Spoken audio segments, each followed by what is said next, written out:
My name's Corey Rosenfield. I'm the CEO of Qoints, and we provide digital marketing intelligence to consumer brands and marketing agencies. Right now, 40% of all advertising goes towards digital. We are in a watershed moment where digital is going to surpass traditional media. It's not a matter of if, it's just a matter of when. Yet for some reason, digital is still measured with traditional metrics, such as impressions and views. And no smart marketer will ever buy a TV ad spot without a Nielsen's rating report. So why are they buying digital as if they're blindfolded?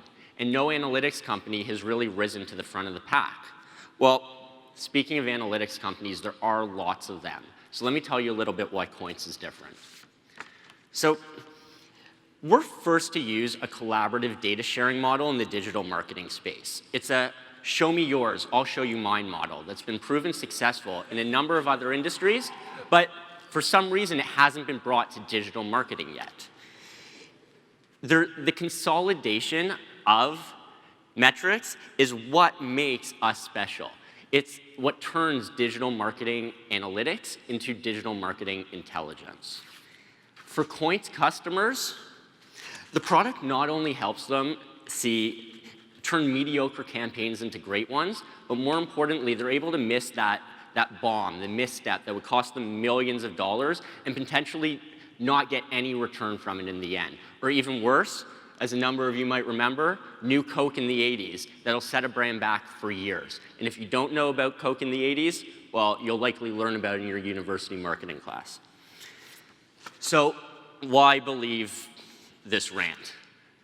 Harris, my partner, and I have been working. We started a marketing agency in 2008, and we grew it to a team of 15. We built a platform for contests, coupons, and sampling that we licensed to a number of really big brands. Give us an intimate understanding of the pain points that address them. Our aha moment came when one of our biggest clients refused to release a budget without formal campaign projections. They needed to know how their campaign performed against others in the industry, but they couldn't do that. They need benchmarks in order to evaluate themselves properly. The capability exists in other markets, so as soon as Harris and I connected the dots, we knew our days of running the promotions were over. And I mean, it's a pretty huge market we're going after. $1.2 trillion was spent on advertising worldwide, and that number's not going to change. What will change, however, is the allocation of those dollars as they move the allocation of those dollars. Now, our target market, or rather addressable market, is digital marketing intelligence, which we call DMI, digital marketing intelligence space, which will be a $13 billion market by 2025, growing from the $520 million that it is today.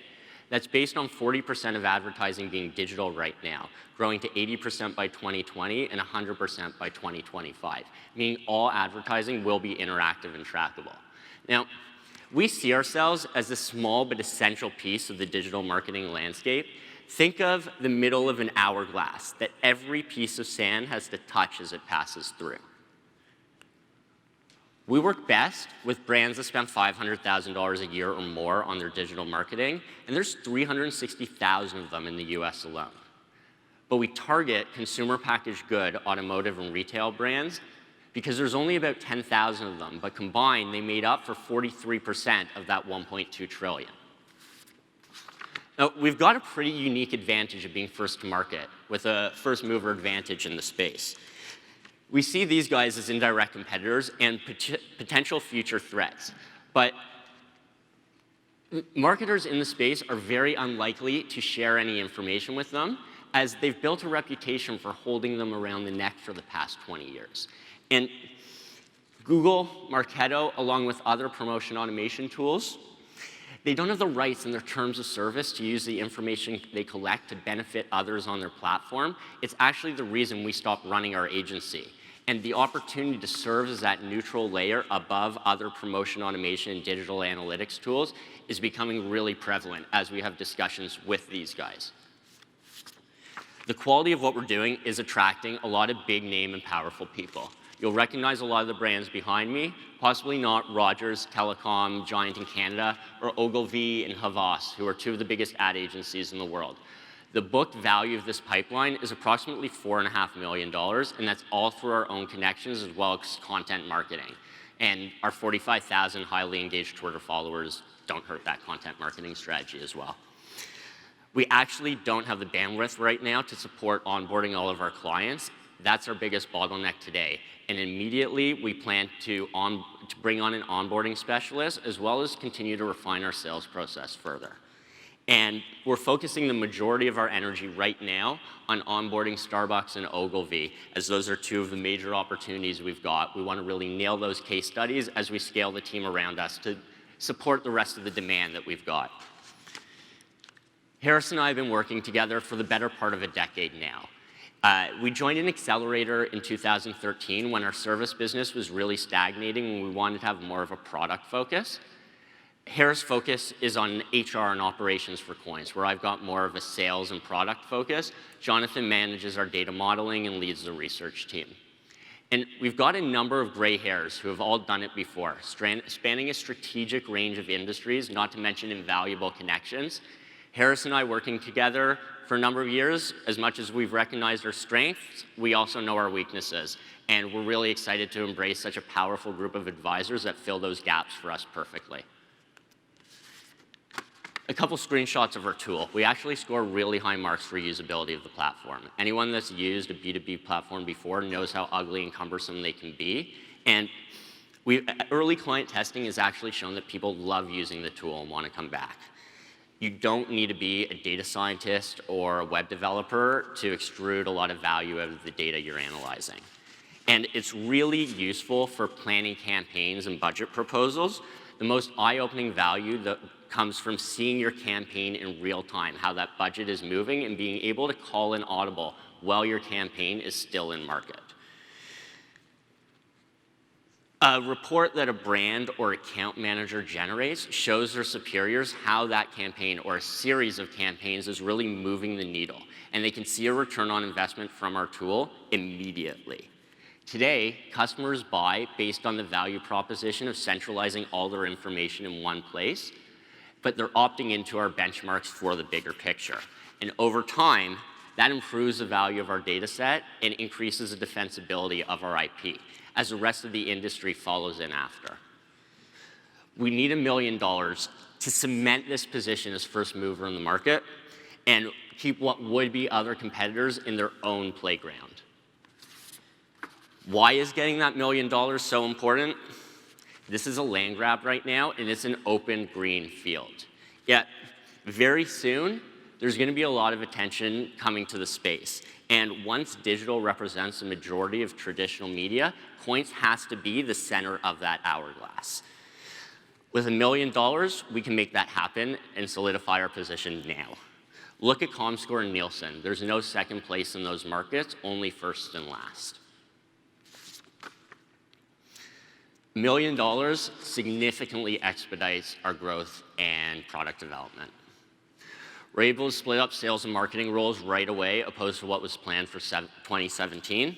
And we hire sales specialists in each of our core verticals, CPG, auto, retail. Rules in blue are designated for Buffalo. We know for any Canadian company to succeed, they need a strong presence in the US. And we want to make the building of a technology startup ecosystem within the corridor of Toronto, Waterloo, and Buffalo a reality. But more importantly, we want to thank the region for making such a large investment in 43North. We believe Buffalo deserves that super unicorn, and we think Qoints can be it. I saw a smirk. Think of that ripple effect that was caused in Boston by HubSpot or caused by, more recently, Shopify in Ottawa. We want to be that. We actually believe we can be that in Buffalo, and we want to make that a reality. But at the very least, we will be providing a 20% annual rate of return on the investment dollars through salaries to the region alone over the next 2 years. So we thank everybody for this opportunity and the judges for your consideration. We are here to say, no matter what. I have family ties to cattle trading in Buffalo, Pembroke to be specific, 50-odd years ago, and my grandfather was ecstatic to hear I'm coming back. We are so excited to be making our home, our new home in Buffalo, and revolutionizing the future of digital marketing. Thank you. Thanks, man. I'll just invite Harrison. I know that Gary's on the edge of a seat, but Daniel's going to go the first question in this case. No, I'm going to hear these guys first. Oh, you want to hear? Yeah. Okay. It's all yours, man. Right up your alley. Except for the guy to the right of me who built a business in this space. Well, I called him last time. What are you guys actually measuring? So this is my day-to-day, right? We have a 600-person firm. I deal with all those same companies. I have all these conversations. I was an advisor to Buddy Media, watched them have that huge exit. We have continued to have a client service-based business, so I feel very close to this one, much more than some of the technical devices we've seen up here. So what are you actually measuring?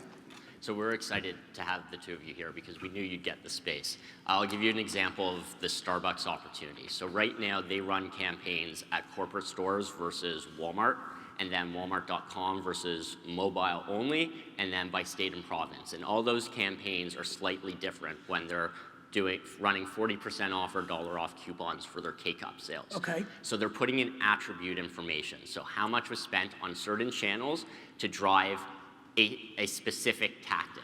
Understood. And we are able to take that from a number of different campaigns over a period of time and create a central repository of that for them. But You're also breaking up by region. Yeah, but what data? Depletion reports from Walmart? So the number of engagements, the number of participants, how many people. It's summary level. Like we're not an influencer management tool. We're looking at engagement at the macro level. So basic FSI redemption though? So a conversion rate, but a conversion rate would vary based on the campaign. Redemptions too. And I'm starting to get some sales data as well, but we're staying away from that right now. It's really the attributes related to a campaign. What were the mechanics that made it work?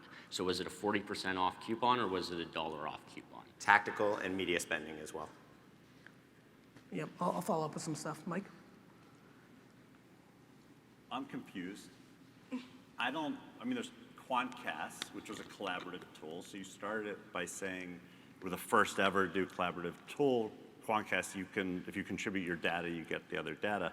I was looking for, we tell marketers this, which is like baby Jesus for their business, and it takes off, but that never came. So I'm just confused, why are you different than Omniture and what Adobe's doing?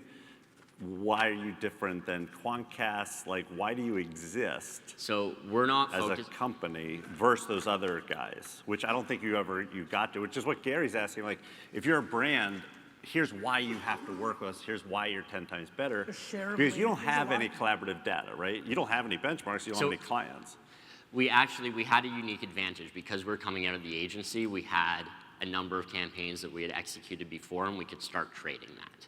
That's not like competitive advantage. I'm not sure. That's not real. No, it's just provided the foundation. That's the point as to why we're here, because we recognize there will only be one winner in this space, and we believe we can be it, but we need to accelerate where we've got two big clients bringing in their data right now. We need to go and knock on, so we've got Starbucks. We need to knock on Timothy Dunkin' Donuts. What do you tell data? So what do you tell Starbucks? Hey, we have all your data. Here's the deliverable. Here's the insight. Because you were talking about how you can provide insight that's actionable versus just regurgitating data that just happened, right? So today we are focusing on building the data set. That is 98% of the business. We believe either us or partners of ours can build insight tools out of it. But we're not focusing on that right now because we're finding that two different businesses. What we're doing is trying to just collaborate the results from a number of different related brands so they can make better decisions and potentially will build. My concern here, I apologize, my concern here is that you made the smart strategic decision 2-3 years ago to realize that the multiples on a SaaS product are a hell of a lot better than an agency. You've demonstrated zero differentiation from the marketplace so far. It may be there, I'm poking, but right now what I'm hearing is we need to collect their data and organize it, which I agree with Mike happens in a lot of places, including startups that from people from Quantcast. Jordy's an investor in one. What's Tanya's company, Shareably? I mean, she's super far along with much more scale, with a lot of Facebook. You're not a Facebook or Twitter API partner. I know that for a fact. So there's a whole lot of, I'm struggling to see what's happening here. So let me explain the major problem we had to solve initially in terms of technology. Being the agency and having our experience, we understood that this is generally schema-less data. Agency 1's data versus Agency 2's data, they're not created the same way. They're using different columns, different metrics. We created a tool set to basically allow them to match their schema to ours and get that data in without needing a developer or a data scientist to get anything out of it. That was the major technological challenge day one, aside from massaging the wording of this to make non-marketing people understand what we're selling. So we've solved that. Literally, the data comes in so easily now. There's still more we want to do in terms what of getting data? that. So far, we still haven't gotten that answer. So we're looking at essentially direct details. the data that they're going to put in. When I say data, how many dollars were spent on one medium versus another to drive people to a campaign? Fine. and then they'll give us a CSV that has a row with literally every single entry in a sweepstakes, let's say. And we match those columns to ours, and we're taking the summary data of that, and that's what they're comparing against other campaigns. So I'm going to echo these two guys' points. You know, they've created huge businesses in the marketing world. I'm at the other end of the spectrum where I've had a really successful marketing company as a boutique, where we go really deep into the companies that we work with, and we almost incubate ourselves. Why would I or my clients have given you this data, have wanted to onboard another system, another process? I'm also missing this value add, other than you're saying we want people to give us data and we're going to be a repository for this data and then try to somehow monetize on it later? Is that what I'm hearing?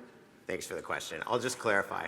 Okay. The way that we're supposed to operate and the way that we're angling ourselves is as a neutral layer above all these tools. We know marketers are inundated by tools that use an average of at least 10, maybe 20 per account manager. We're meant to be a layer above that pulls in from all these tools and including Facebook Insights, Google Analytics, and puts it in one place so that you're not trying to make calculations between data insights you're pulling out of tool A, tool B, tool C. We're putting it in one place and empowering analysts. We're not trying to take analyst jobs. We're trying to empower them and take all that insight and all the intelligence from different tools and put it in one place so they can make decisions based on that. So you're trying to be a dashboard for the marketers' variety of tools that they use on a daily basis. So we've had to build the dashboard right now in order to provide them with a way to get value out of the data set. That's today. Long term, we don't want to be in the dashboard business. We want to build up this data set as our primary resource, and these companies are spending enough money, they'll build their own dashboard that's going to achieve the goals they want to achieve. You're going to sell them the data back?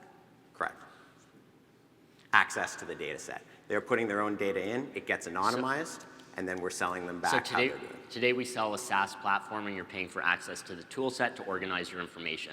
In the future, that'll be free and you'll license access to the data set. Guys, the biggest competition in the marketplace right now is that Walmart doesn't even want to share data with Kraft and vice versa. Correct. Right. You're not right, because everybody realizes we're in the midst of the beginning of the dawn of a data war. So the thought of two nice boys coming along and collecting all the data from the Fortune 500 CPGs so they can collect it, analyze it, and sell it back is something that has a much more cynical eye than it has in the last 80 years of marketing. Including the partners that are going to have the most data, Facebook and Google, who never in a million years are going to give you access to that. So they won't directly, but the individual clients will authorize their accounts. So it has to come directly from them. Correct. Yet, every single one of them's biggest offsite in the last 6 months is, fuck everybody else, we're not giving them our data.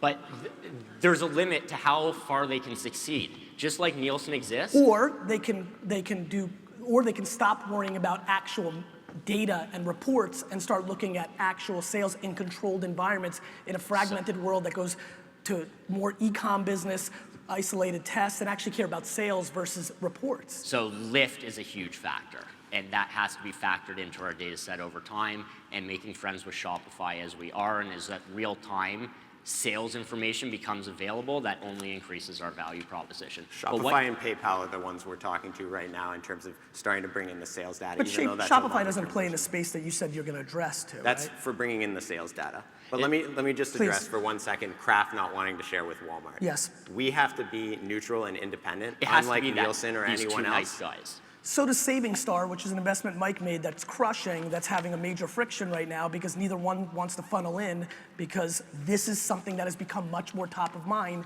in the last 3 years, the same reason you guys went after this, and that's the rub. And they have purchase data. They have real purchase data from consumers, and they still are having a rub between them wanting to So funnel the data. huge, sorry. I would encourage you guys to figure out, like, what's the value proposition, because you're going to need it, right? I wouldn't buy it right now.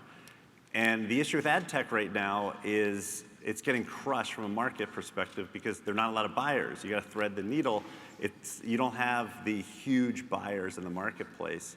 And so, your ability to communicate a differentiated position, sell it in, and more importantly, prove that there's some economic value that was created for customers, so they'll recommend it to other customers.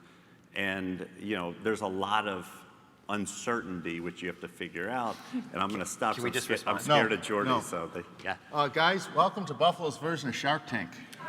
And I brought this because I think you need this to clean up after that one here, so you can take this with you. I'm good. I can answer You're every done. one of those You're questions. done. It's private data. I'd Good love work. to continue the conversation. Thanks, I'd love guys. to- I'd love to Thanks. jam with you guys.